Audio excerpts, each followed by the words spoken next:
அனைவருக்கும் வணக்கம். இது ஆன்சர் த ஃபாலோயிங். இந்த வீடியோவில் வந்து நம்ம என்ன பார்க்க போகிறோம்னா, போன வாரம் நமக்கு வந்த கமெண்ட்ஸுக்கான ரிப்ளை தான் கொடுக்க போகிறோம். அண்ட் அந்த கமெண்ட்ஸை பார்க்கறதுக்கு முன்னாடி ஒரு சின்ன அப்டேட். நேற்று நைட்டு நம்ம மார்க்கெட் முடிஞ்சதுக்கப்புறம் கோல்டு அண்ட் சில்வர் ப்ரைஸஸ் வந்து இன்டர்நேஷனல் மார்க்கெட்டில் பெரிய அளவில் கிராஷ் ஆச்சு. கோல்டு ப்ரைஸஸ் வந்து பார்த்தீங்கன்னா நம்ம மார்க்கெட் முடியும் போது $5,003 பக்கத்தில் இருந்தது. அண்ட் அங்கேருந்து பார்த்தீங்கன்னா நைட்டு ஒரு 12-1 மணிக்கு வந்து பார்த்தீங்கன்னா $4,680 வரைக்கும் குறைஞ்சது. கிட்டத்தட்ட 8% ஃபால் ஆச்சு. ஆனால் அங்கேருந்து மறுபடியும் ரிகவர் ஆகி பார்த்தீங்கன்னா ஒரு 2.5% நெகட்டிவ்ல முடிஞ்சது. அண்ட் சில்வர் ப்ரைஸஸில் இந்த செல் ஆஃப் வந்து இன்னும் ப்ரூட்டலாக இருந்தது. கிட்டத்தட்ட சில்வர் ப்ரைஸஸில் வந்து பார்த்தீங்கன்னா இந்த செல் ஆஃப் வந்து $85 வரையும் போச்சு ஒரு அவுன்ஸுக்கு.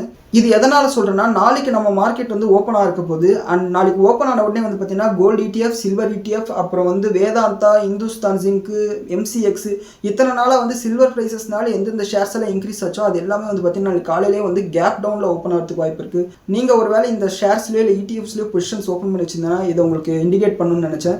அண்ட் அடுத்தது வந்து பார்த்தீங்கன்னா நாளைக்கு தைப்பூசம், தை மாதத்தில் வரக்கூடிய பௌர்ணமி நாள். நாளைக்கு வந்து பட்ஜெட் நடக்க போகுது. அந்த முருகன் அருளால் வந்து பார்த்தீங்கன்னா நாளைக்கு நிஃப்டி ஒரு 1000 பாயிண்ட் ரேலி ஆச்சுன்னா சூப்பராக இருக்கும். ஸோ நாளைக்கு ட்ரேடுக்கு வந்து பார்த்தீங்கன்னா எல்லாரும் காலையில் சீக்கிரம் எழுந்து குளிச்சுட்டு சாமி கும்பிட்டுட்டு சிஸ்டத்துக்கு முன்னாடி உட்காந்து ஒழுங்காக ட்ரேட் பண்ணுவோம். அண்ட் உங்களுக்கு ஒரு ப்ராஃபிட்டபிளான நாளாக இருக்கிறதுக்கு என்னோட வாழ்த்துக்கள். அண்ட் நம்ம கமெண்ட்ஸுக்கு போவோம். முதல்ல வந்து சுரேஷன்றவர் வந்து பார்த்தீங்கன்னா நமக்கு தேங்க்ஸ் சொல்லியிருக்காரு. ரொம்ப ரொம்ப தேங்க்ஸ் பிரதர், உங்கள் சப்போர்ட் எனக்கு தொடர்ந்து வேணும். நான் வந்து ஒரு வீடியோ போட வந்து பார்த்தீங்கன்னா ஒரு 3-4 மணி நேரம் கஷ்டப்பட்டு அதை ரெக்கார்ட் பண்ணி எடிட் பண்ணி எல்லாம் போடுவேன். ஆனால் வந்து பார்த்தீங்கன்னா ஒரு 50-100 பேர் பார்ப்பாங்க. அண்ட் இந்த மாதிரி வரக்கூடிய ஒரு லைக்கும் ஒரு கமெண்ட்டும் வந்து பார்த்தீங்கன்னா நம்மளுக்கு வந்து ரொம்ப பெரிய ஒரு மோட்டிவேஷனாகவும் ஒரு இன்ஸ்பிரேஷனாகவும் இருக்கும். நம்ம வந்து கரெக்டாக தான் செய்கிறோம், நம்ம செய்கிறது வந்து கொஞ்சம் பேருக்கு பிடிக்குது, நம்ம தொடர்ந்து இதை செய்யணும்னு சொல்லிட்டு ஒரு என்கரேஜிங்காக இருக்கும். And once again very very thanks brother, தொடர்ந்து எனக்கு சப்போர்ட் பண்ணுங்கள். அண்ட் உங்களுக்கு வந்து பார்த்தீங்கன்னா ஒரு ஆர்ட் கொடுத்துடலாம். அண்ட் அடுத்து வந்து பாபுன்றவர் வந்து பார்த்தீங்கன்னா ஒரு கமெண்ட் பண்ணியிருக்காரு. இந்த கமெண்ட்டில் வந்து அவர் என்ன சொல்லியிருக்காருன்னா, ஒரு 5 கம்பெனியோட பேர் சொல்லி இதில் வந்து நான் வந்து 20-30% அளவுக்கு லாஸில் இருக்கேன், உங்களோட சஜஷன் என்னன்னு சொல்லுங்கன்னு சொல்லியிருக்காரு. இந்த 5 கம்பெனியுமே வந்து பார்த்தீங்கன்னா என்னோட வாட்ச் லிஸ்ட்லையும் இல்லை, என்னோட போர்ட்ஃபோலியோ இல்லை. நீங்கள் சொன்னதுக்கு அப்புறம் தான் வந்து பார்த்தீங்கன்னா இந்த கம்பெனியவே போய் நான் பார்க்க ஆரம்பிக்கிறேன். நான் பார்த்த வரைக்கும் வந்து பார்த்தீங்கன்னா நீங்கள் எந்த மாதிரி இன்வெஸ்ட் பண்ணியிருக்கீங்கன்னா ஒரு மல்டி பேக்கர் ரிட்டர்ன் கொடுக்குற மாதிரி ஷேர்ஸை நீங்கள் தேடி இருக்கீங்க. அதுதான் இந்த கம்பெனிஸை பார்க்கும்போது எனக்கு தெரிஞ்சது. ஆக்சுவலி இந்த எல்லா கம்பெனியும் வந்து பார்த்தீங்கன்னா நல்ல கம்பெனி தான்.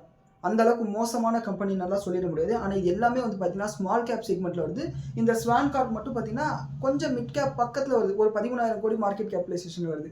ஸோ வந்து லாஸ்ட் ஒரு 1.5 இயராக வந்து பார்த்தீங்கன்னா ஸ்மால் கேப்பும் சரி, மிட் கேப்பும் சரி, சில லார்ஜ் கேப் கம்பெனிஸும் சரி ஒழுங்காக பர்ஃபார்ம் பண்ணல. உதாரணத்துக்கு லார்ஜ் கேப்பில் இந்துஸ்தான் யூனிலிவர் எடுத்துக்கிட்டிங்கன்னா எந்த ரிட்டர்ன்ஸும் கொடுக்காம இருக்குது. 2,300-400 ட்ரேட் இருக்குது. அந்த டிமார்ட் பார்த்துக்கிட்டிங்கன்னா 4,600 வரைக்கும் போயிட்டு இப்போ 3,800 ட்ரேட் ஆகிட்டு இருக்கு.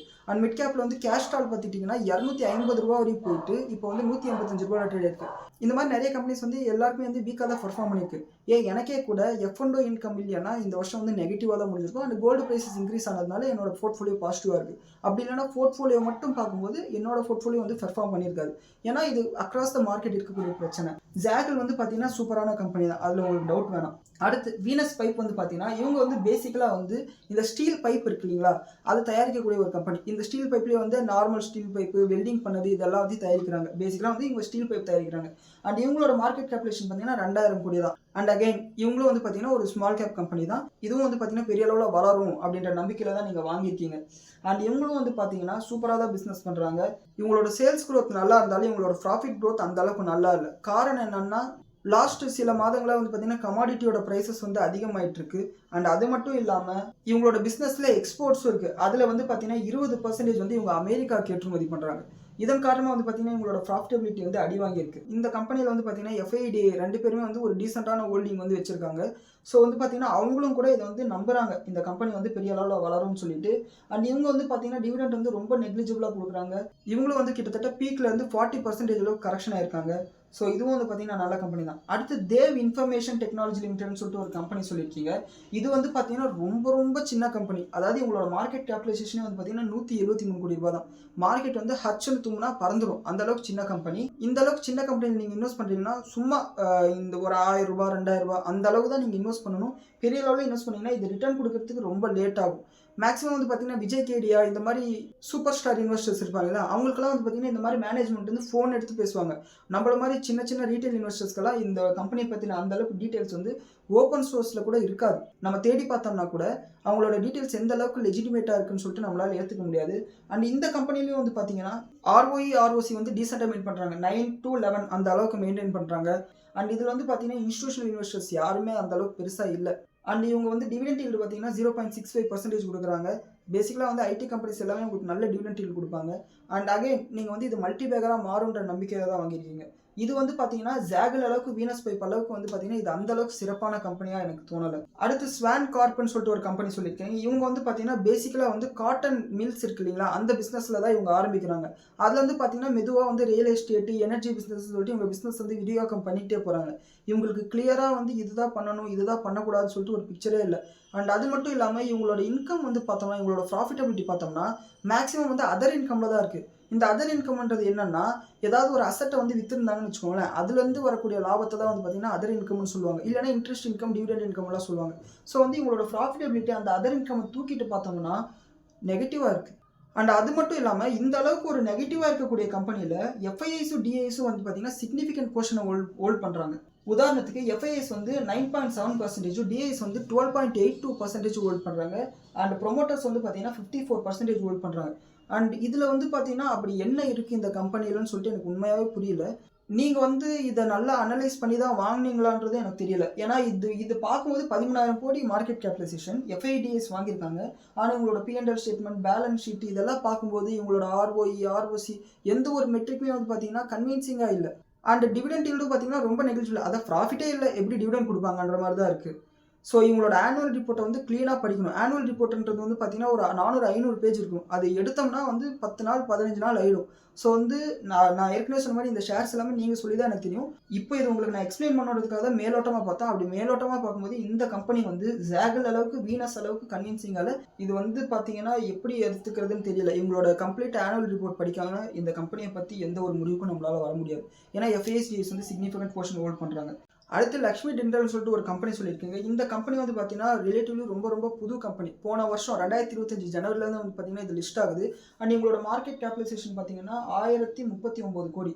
இவங்களோட ஆல் டைம் ஹை வந்து பார்த்தீங்கன்னா 500 ரூபா வரைக்கும் போயிருக்கு. இப்போ வந்து 189 ரூபாயில் ட்ரேட் ஆகிட்டு இருக்கு. அண்ட் இதுலேயும் வந்து பார்த்தீங்கன்னா சிக்னிஃபிகண்டாக வந்து எஃப்ஐஎஸ்டிஎஸ் வந்து ஹோல்ட் பண்ணுறாங்க. இவங்க வந்து டென்டல் ப்ராடக்ட்ஸ் இப்போ வந்து பல்லில் வந்து இந்த ஆர்டிஃபிஷியல் பல் வைக்கிறது இந்த மாதிரியான ப்ராடக்ட்ஸ் வந்து இவங்க வந்து உற்பத்தி பண்ணுறாங்க. இவங்க எக்ஸ்போர்ட்ஸும் பண்ணுறாங்க. இது வந்து பார்த்தீங்கன்னா ஒரு பாயிண்ட் ஆஃப் டைமில் வந்து ஒரு பெரிய கம்பெனி இப்போ சிப்லா மாதிரி ஒரு கம்பெனி வந்து டென்டல் செக்மெண்ட்டில் எக்ஸ்பேண்ட் பண்ணணும் அப்படின்போது இன்ஆர்கானிக்காக க்ரோத்தை கொண்டு வரணும் போது இந்த மாதிரி கம்பெனியை வாங்குறதுக்கு வாய்ப்பு இருக்குது. ஸோ அப்படி ஏதாவது ஒரு வாய்ப்பு வரும்போது பார்த்தீங்கன்னா இந்த கம்பெனி வந்து ஹையர் வேல்யூஷனில் கொடுத்து வாங்குறதுக்கு கூட வாய்ப்பு இருக்குது. ஸோ எனக்கு தெரிஞ்ச வரை பார்த்தீங்கன்னா நீங்கள் இந்த 5 கம்பெனியுமே வந்து பார்த்தீங்கன்னா ஒரு மல்டி பேக்கர் ரிட்டர்ன் எடுக்கணும் அப்படின்ற ஒரு கான்செப்டில் தான் வந்து நீங்கள் இன்வெஸ்ட் பண்ணியிருக்கீங்க. ஸோ நீங்கள் மல்டி பேக்கர் ரிட்டர்ன் எதிர்பார்க்குறீங்கன்னா அது வந்து கிட்டத்தட்ட ஒரு லாட்ரி சீட்டு வாங்குற மாதிரி தான். லாட்ரி சீட்டில் வந்து விழுந்தா லக்கு, இல்லைன்னா அந்த பணம் வந்து வராது. அந்த மாதிரி தான் இந்த கம்பெனிஸ் வந்து பார்த்தீங்கன்னா ஜாகல் வந்து நீங்கள் பணம் போடலாம். ஏன்னா வந்து பார்த்தீங்கன்னா அவங்களுக்கு வந்து ஸ்ட்ராங்கான கிளைண்ட் பேஸ் இருக்காங்க. வீனஸ் பைப் வந்து பார்த்தீங்கன்னா பணம் போடலாம். நீங்கள் வந்து பார்த்தீங்கன்னா அவங்களுக்கு ஒரு சாலிடான ஒரு பிஸ்னஸ் இருக்குது. இந்த அமெரிக்கா பிரச்சனை தீச்சுன்னா அவங்களோட ப்ராஃபிட்டபிலிட்டி நார்மல் ஆகிடும். அண்ட் தேவ் இன்ஃபர்மேஷன் டெக்னாலஜி கூட 173 கோடி ரூபாய் தான் அவங்களோட மார்க்கெட் கேபிடலைசேஷன். ஆனால் அவங்களோட ரிசர்வ்ஸே 118 கோடி ரூபாய்க்கு இருக்குது.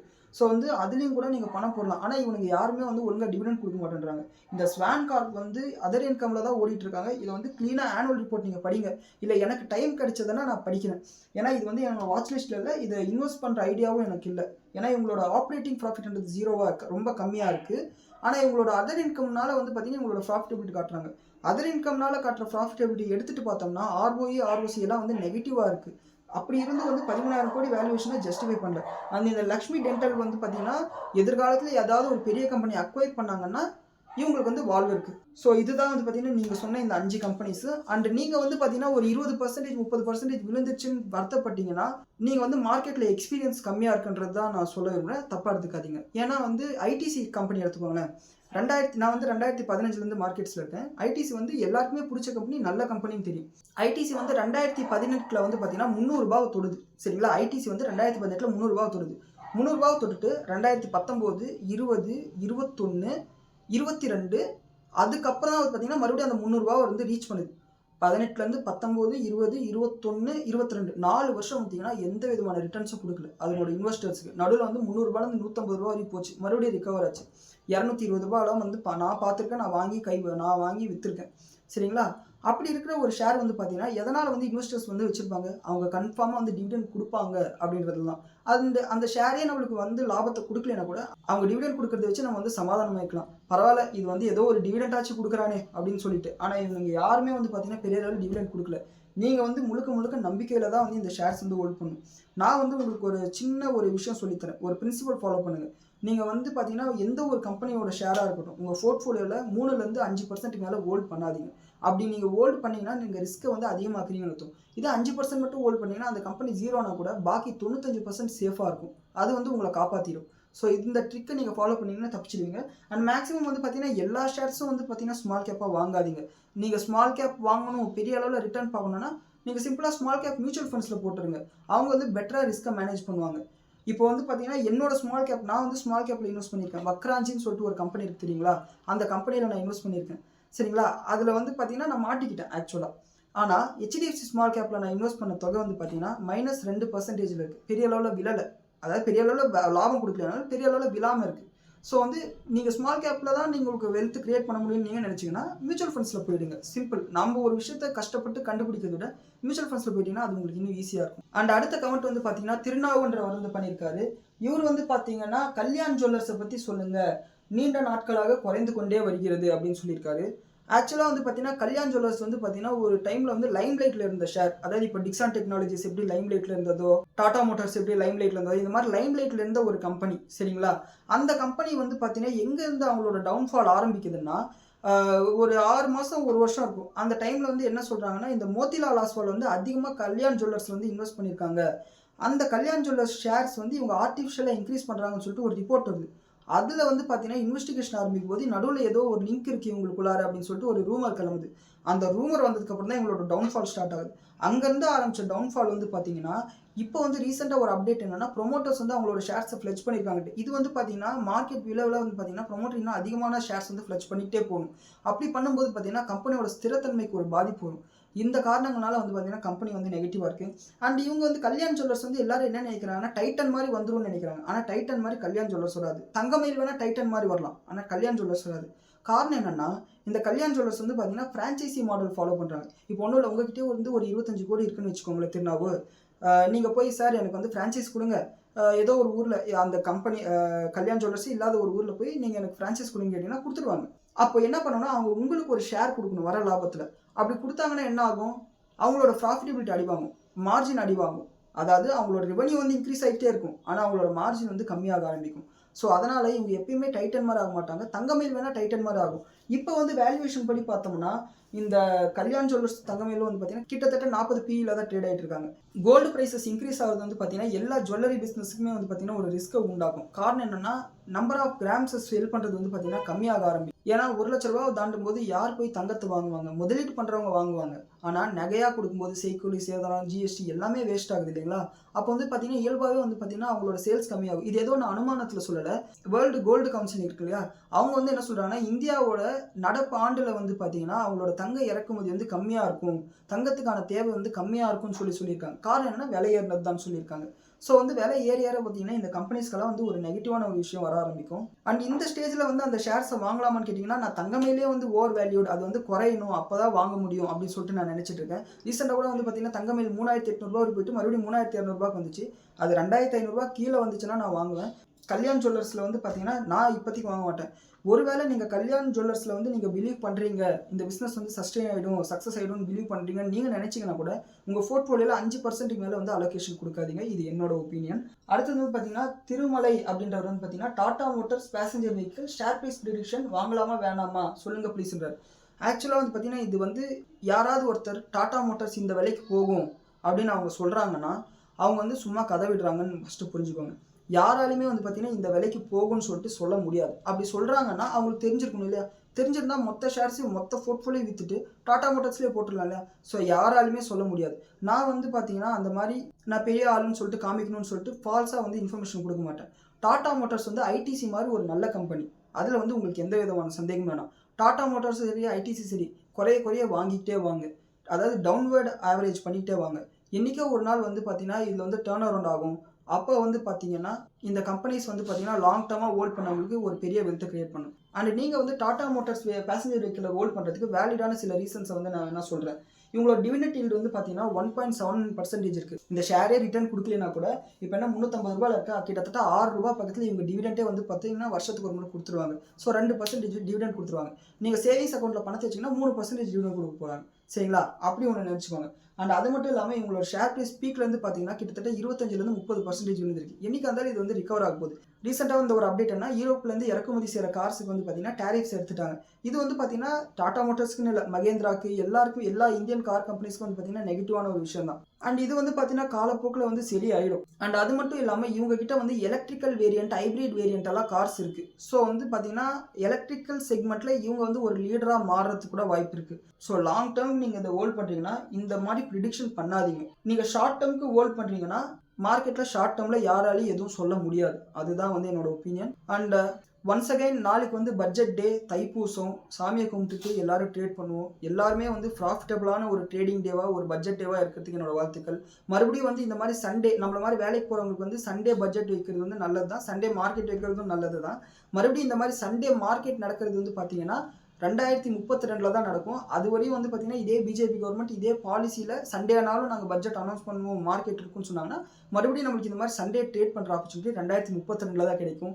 அண்ட் இந்த வீடியோவில் உள்ள தகவல்கள் வந்து உங்களுக்கு பயனுள்ளதாக அமைஞ்சிருக்குன்னு சொல்லி நினைக்கிறேன். நன்றி, வணக்கம்.